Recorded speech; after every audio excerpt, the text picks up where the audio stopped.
HSRs and WHS obligations. I'm Stephanie from WorkSafe Tasmania and also the coordinator of WorkSafe Tasmania Month. I will be your moderator for this afternoon's webinar, but before we do get started, there's a slide that I'd like you to take a few moments to read about information delivered during WorkSafe Month sessions.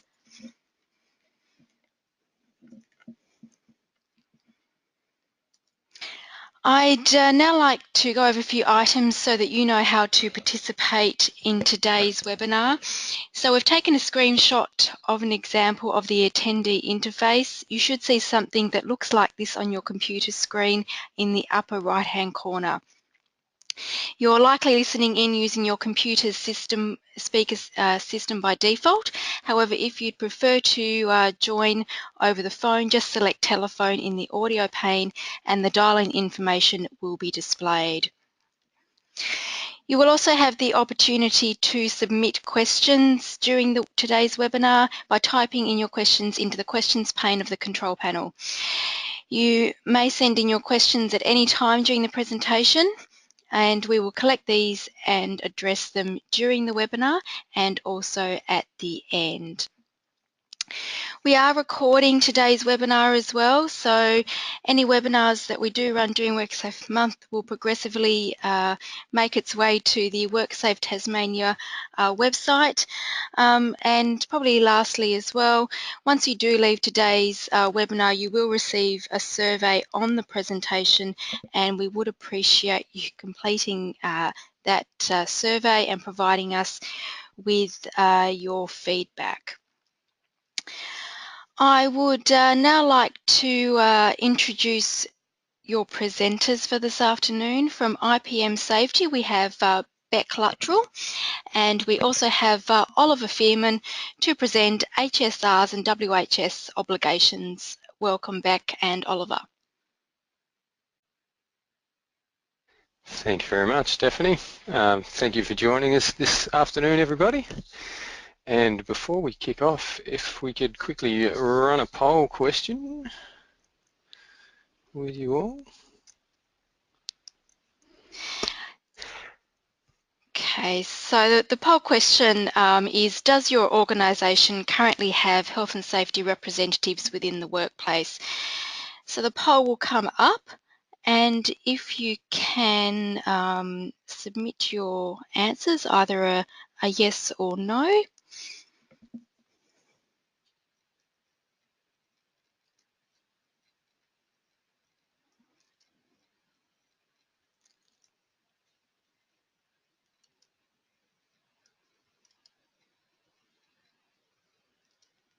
Whoops.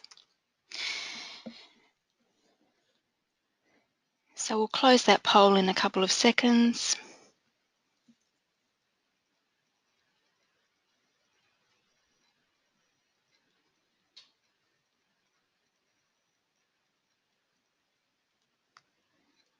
So the poll is closed, and we'll now share the responses.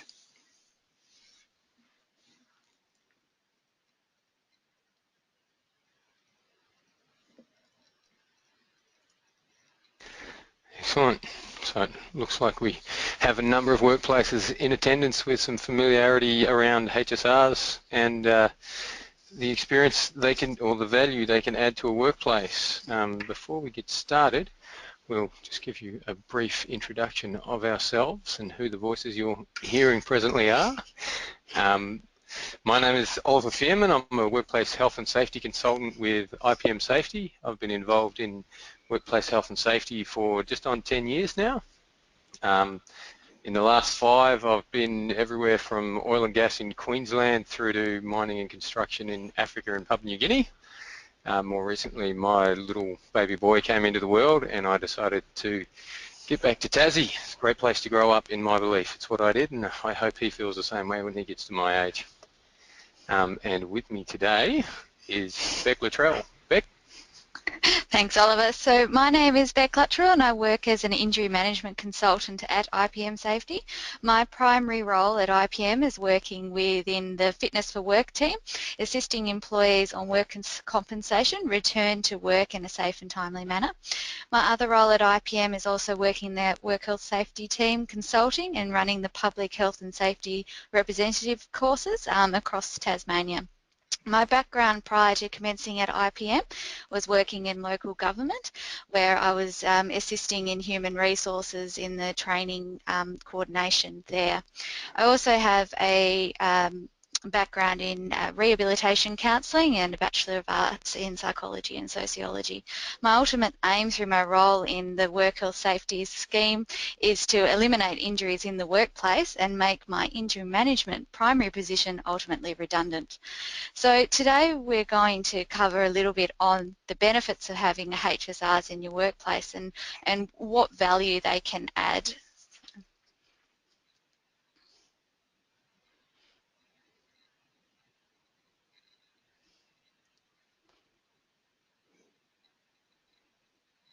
So within today's topics, we will be covering stakeholders, workplace health and safety obligations, the need to consult, PCBU support for HSRs,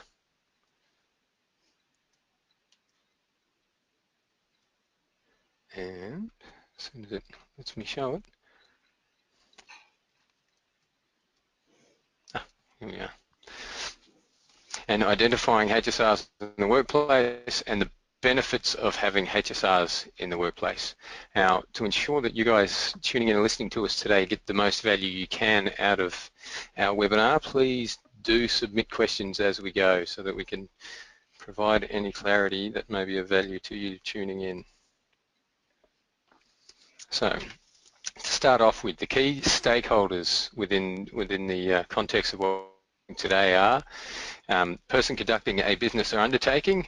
Essentially, the PCBU is terminology used to encompass all the modern types of working arrangements. We've got some very variable workplaces in this day and age. There's a lot of different groups that pass through a workplace. The new legislation has placed primary duty of care on the PCBUs to ensure that everyone operating within that workspace is owed that same duty of care. On top of that, we now have the term worker, who is the person who carries out work in any capacity for a PCBU. And of course, our health and safety representatives, who are a person elected by the members of a work group within the workplace, represent that work group during consultation on work health and safety issues. So a go-to resource that exists within the workplace. And we will now continue. So the obligations of the PCBU in relation to HSRs is to consult with the HSRs on workplace health and safety matters at the workplace. So obviously, as a health and safety representative, we want to involve these people in health and safety in the workplace. Makes a lot of sense. And also to confer with the HSRs to ensure health and safety of the work group and workers. So the HSRs provide us eyes and ears out there that can really add value, and the PCBU needs to involve them. So to allow HSR access to information that the PCBU has relating to hazards and risks affecting the health and safety of the workers in the work groups, such as your risk reports, hazard reporting, information that's relative to managing workplace health and safety. To allow HSRs to attend interviews concerning work health and safety between one or more workers, obviously with their consent, and an inspector or another PCBU.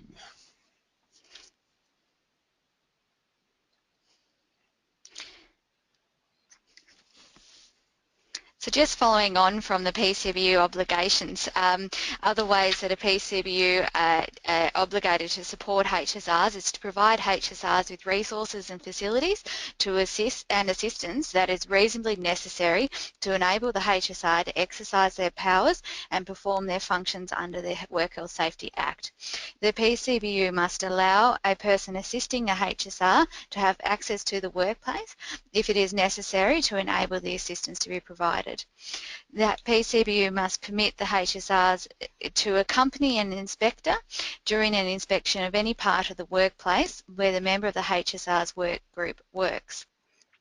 The PCBU must also provide any assistance to the HSR as they require under the work health safety obligations.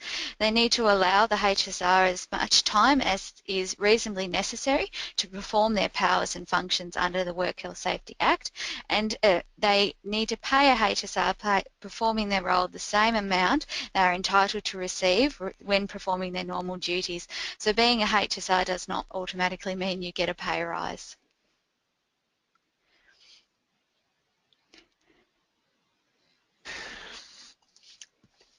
So HSRs links to the work group and management in matters relating to workplace health and safety. So the value we get from our HSRs in this space is that they know the workplace. So we're talking about people who have been nominated by the workforce and who are actively involved in that workforce, contributing to health and safety, being a link between the work group and the management team.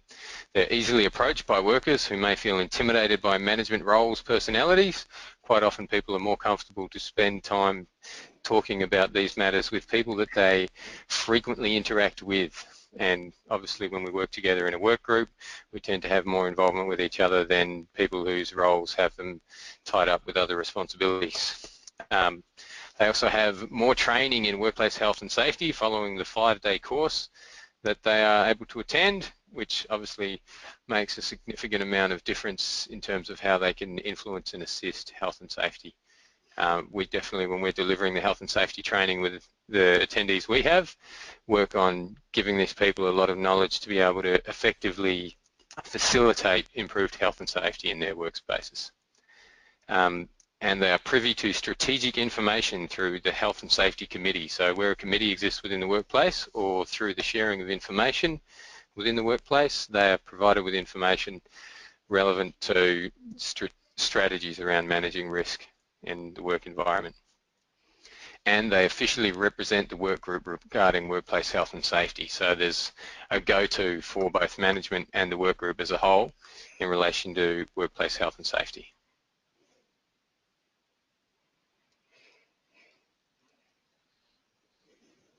Okay, consultation. So this is outlined in the Act and it demonstrates what a PCBU must do. So a person conducting a business or undertaking must consult, so far as reasonably practicable, with workers who carry out work for their business or undertaking and who are or likely to be directly affected by the health and safety matter. So this is the PCBU's responsibility on when they must consult in a workplace.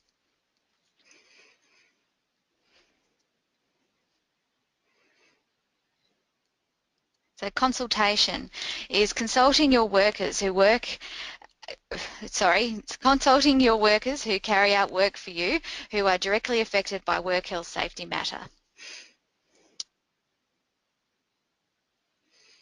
If have health and safety representatives, consultation must include HSRs. So the PCBU must consult with HSRs within their work groups. PCBUs can also involve the Health and Safety Committee when consulting on relevant information regarding health and safety. So the PCBU's main goal is to consult and to cooperate and coordinate activities with other duty holders.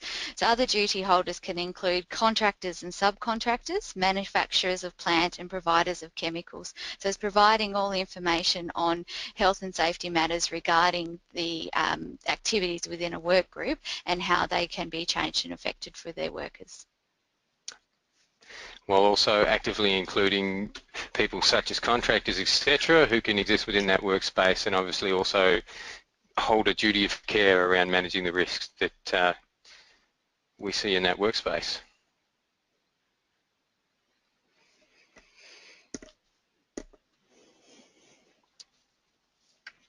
So in terms of the responsibilities PCBUs have for consulting with workers and HSRs, workers and HSRs need to be consulted in the process of identifying hazards and assessing risks in the work. Now, clearly the people that are out conducting the work and actively engaged in managing the risk have a lot of value to add in terms of determining processes for managing and addressing that risk, and that's what drives that particular aspect of that requirement. And the next one, which is making decisions to eliminate or minimise those risks. Also making decisions around the adequacy of facilities or for the welfare of the workers. Again, getting an accurate picture of any of the challenges that the workplace is facing involves engagement of the workforce. Proposing changes that may affect the health or safety of workers. Again, when we introduce controls into the work environment, a very important aspect of that is also ensuring that they effectively manage the risks and don't bring any new risks into the work environment.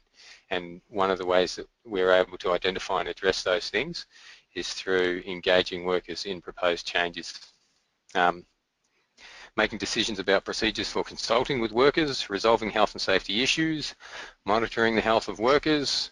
That could be in line with workforce may have requirements for monitoring in relation to exposure to certain substances or general health as a result of risks faced within the workplace. Monitoring the conditions of the workplace and providing information and training for the workers. We want to be engaging everyone actively in all of those aspects.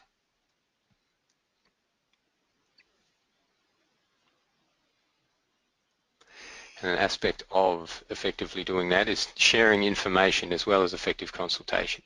So a PCU must allow a HSR access to information relating to work-related incidents or disease, including statistical records such as an injury register.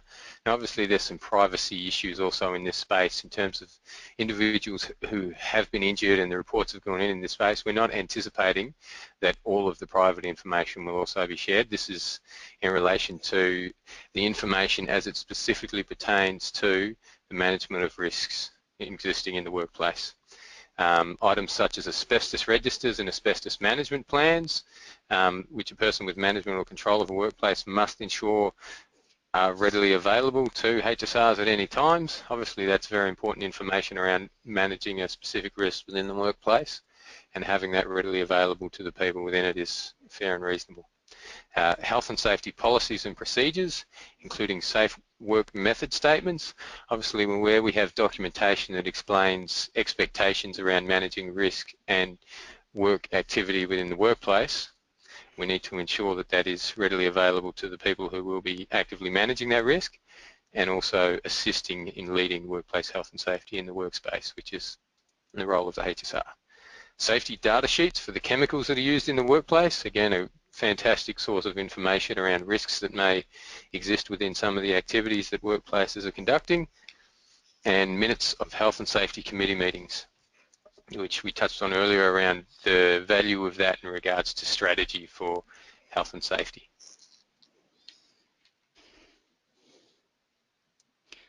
Okay, so initially when identifying HSRs in the workplace, you need to be able to identify certain work groups in which the HSRs are going to represent. So work groups are formed to enable workers to elect an HSR and represent them on health and safety matters. The need to identify the work groups ensures that there's an adequate numbers of HSRs within a workplace, so then the workers have the availability of going to a HSR when they are working. So when identifying a work group, you need to look at the nature of work undertaken and looking at the similarities of work, the areas of work undertaken, so whether or not there's multiple work sites or do they work off-site, rural, and those things, and also the time work is undertaken. So if you're looking at shift work or a rotating roster, making sure that there is enough HSRs available so that the workers do have someone that they can approach at the time that they are at work.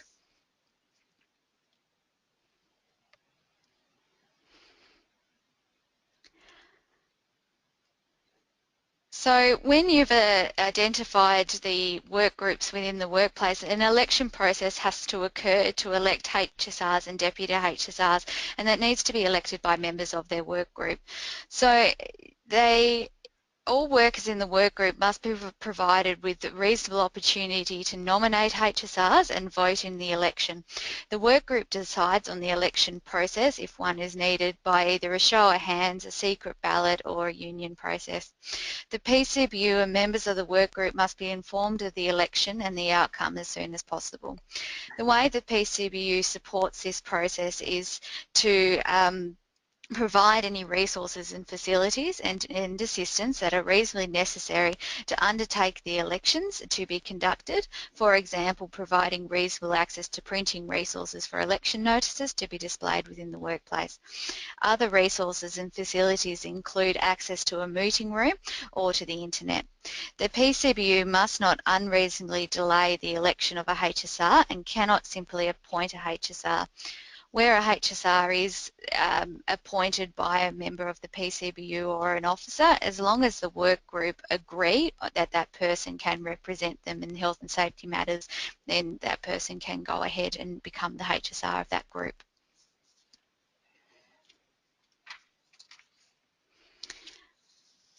So, training for an elected HSR. If a HSR or deputy HSR has made a request, the PCBU must allow them to attend a training course in work health and safety.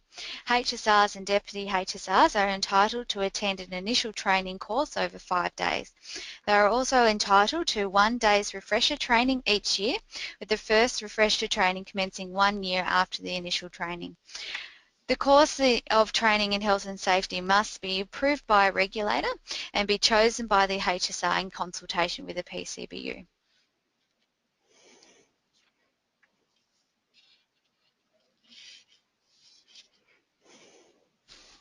So with this next slide, this actually ties back to the handout which has been sent through to you prior to attending today and is available, from my understanding, through this process somehow. I'd love to give you more detail than that, but my technical skills are somewhat limited.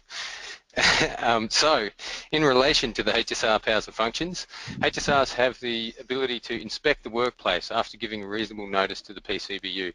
So in short, it adds a lot of value for the people representing workplace health and safety to be actively participating in and leading it. An inspection process is a good way of doing that, looking at how we're managing risk in the workplace, the conditions as they are. However, also within the process of ensuring that we have effective relationship with all parties, a reasonable notification to the PCBU is a appropriate way of commencing that.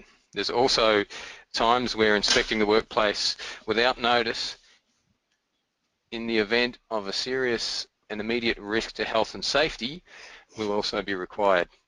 Obviously, where we identify, if someone raises a concern, if that's raised with the HSR, it's quite reasonable for that HSR then to go and have a look at that, is what we're leading to there.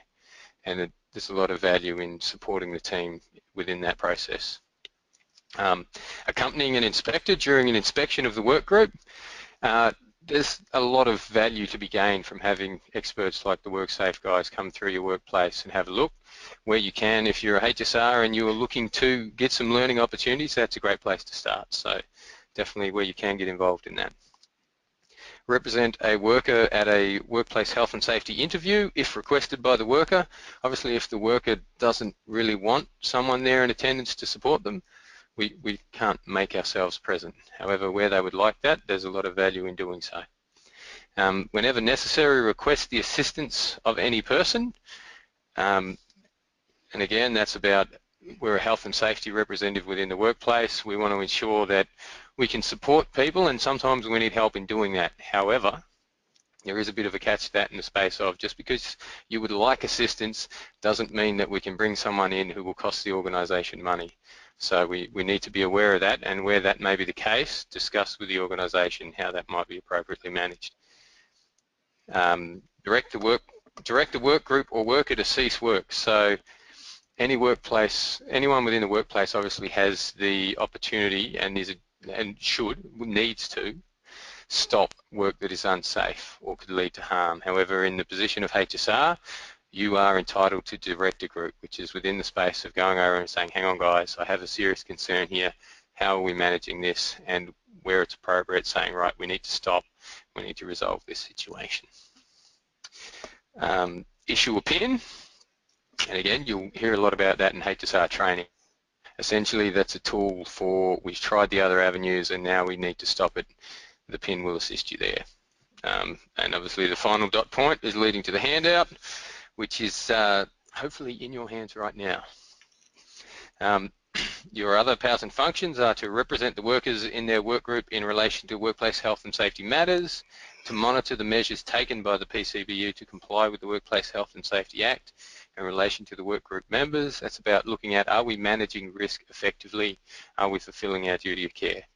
Investigate complaints from work group members about work health and safety. So where people have raised concerns, doing what we can to identify and address the cause of those concerns.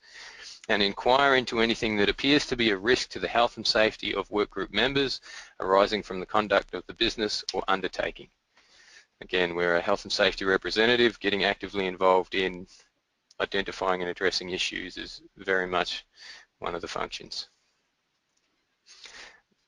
And a note to add to that is that the HSR role is an advisory role. So when you become a HSR, you don't suddenly have a greater level of responsibility around health and safety from an accountability perspective. Your role is very much to advise and assist in the management of health and safety. So supporting people to get home safe and well, which is a great thing to do. And those of you who are, congratulations and thank you for doing that for your workplace.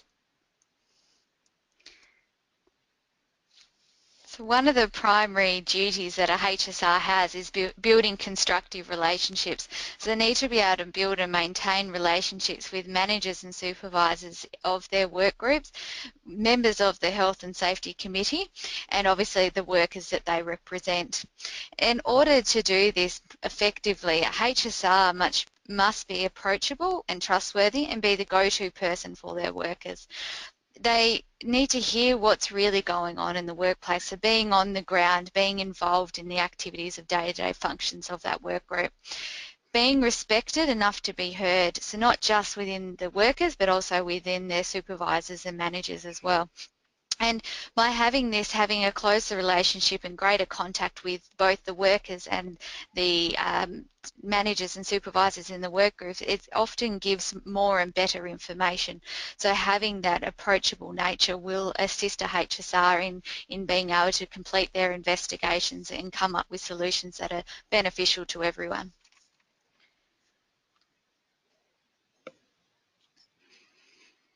So to be able to do this, and the benefits of having a HSR in your workplace is to assist in resolving health and safety issue. So an issue is any concern about health and safety at the workplace that remains unresolved after consultation with the affected workers and the relevant PCBU has occurred. Strategies and tools the HSR can use in issue resolution is by collecting and collating the information and presenting this information to the duty holders. So this could include conducting a risk assessment, monitoring results, having a look at the safety data sheets, or looking at the relevant standards and regulations and getting the background information and doing their homework on the issues. A HSR may attend a meeting to support a worker between management and a worker to discuss a work health safety issue. So as Oliver mentioned before, a HSR can go to a meeting between a worker and a work group when they are asked to, and with all well-meaning that you may have in attending a meeting and wanting to be there to support the process. If the worker doesn't want you there, then that's where your role does stop. A HSR may attend a meeting with management to discuss work health safety issues and use active listening, respective tones and making reasonable suggestions for improvements. Now, part of the consultation process is that the PCBU doesn't have to agree or doesn't have to take on board what the HSR is saying, but if you have done your homework and got the relevant information to you and can present that to them, it's going to make your argument a lot better. And a HSR may have their unresolved parties focus on their interest in the issue rather than their fixed position. So being that mediator between the worker and the PCBU and really supporting the process to hopefully get to the bottom of the issue. And where we come to within that space in regards to addressing issues is that often where issues identified within workplace health and safety come into the workplace, there can be a lot of emotion tied into these things, and emotion's healthy. You know, getting people home safe and well to their families is a big deal, and people should feel strong in regards to that. However, we want to ensure that that emotion doesn't move into the space of being unproductive. And how we address that is when we are within this issue resolution process, we look at delivering facts. So getting to the core of what the information is in relation to that matter and delivering that, talking relative to that, because within those facts will be how we can find the solution to ensuring that we do manage that risk well and ensure that everybody gets home in a safe condition to their families and the other priorities that they have outside of work. And one other thing I'd tie back there just quickly too is the respectful tone factor. We can all achieve this. I'll give you an example right now. Gee, thank you, Beck. I've really appreciated your participation today. Hopefully you can hear in my voice the difference between that and thank you, Beck. I really appreciate having you here today. So we want to ensure when we're involved and out there with the workplace, we come from a genuine spot when we're having those conversations. There's a lot of value in delivering that to people. So if we're genuine about what our intentions are and how we would like to assist in the issue resolution, we will be a lot more successful in doing so.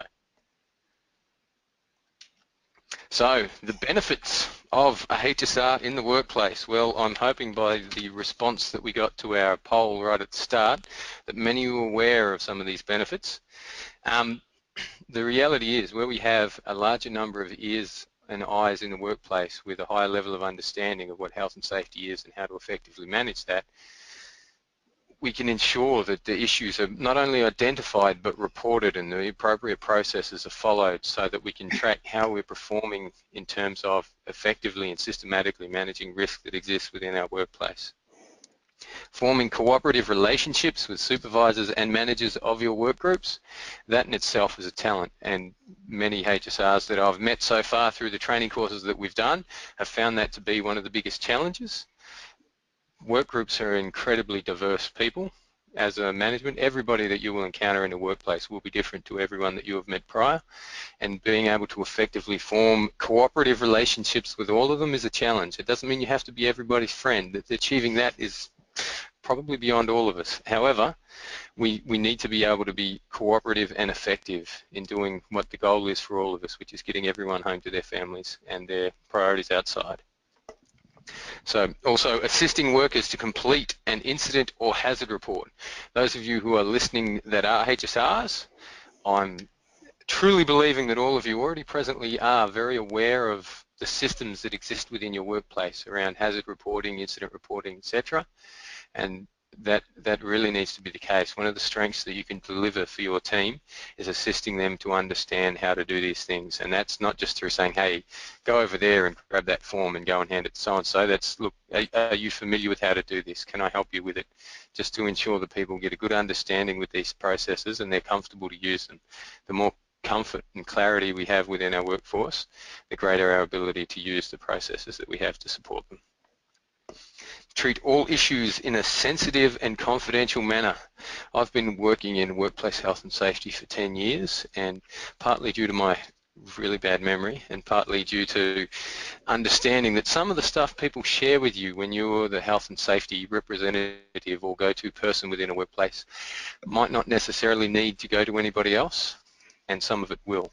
And being able to clarify between the two and ensure that you deliver the appropriate information and retain within that conversation the items that don't need to go beyond it is an important aspect of that.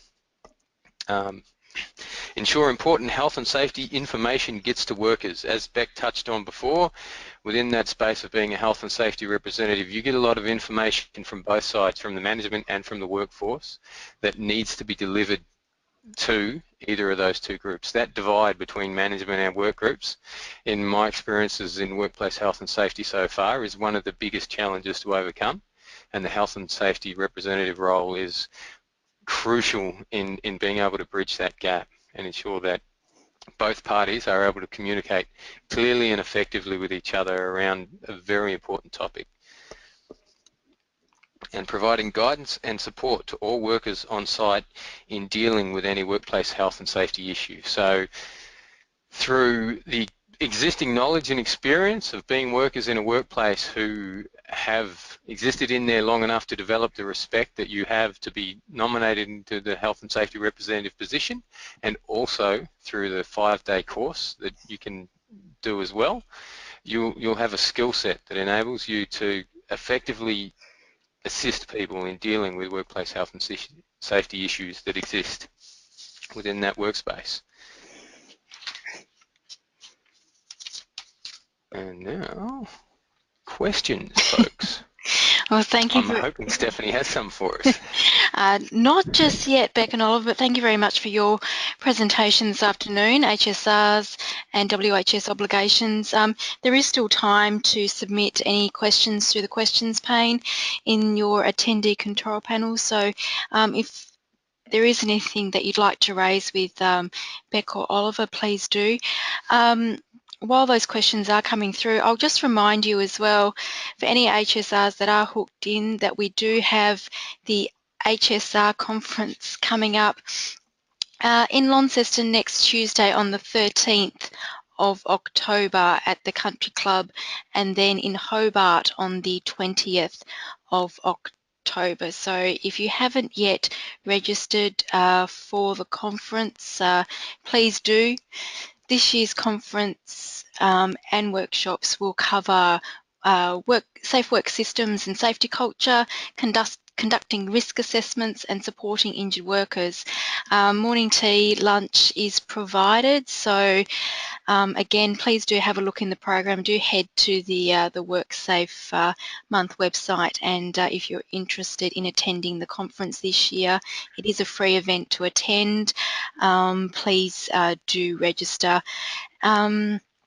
And no questions have come through, so I'll continue on and let people know again that if there is more information that you would like about WorkSafe Tasmania Month and the sessions that we are running, do head to the WorkSafe Tasmania website. One question that has come through, Beck and Oliver, if on days off I get paid my usual pay rate when attending an HSC meeting.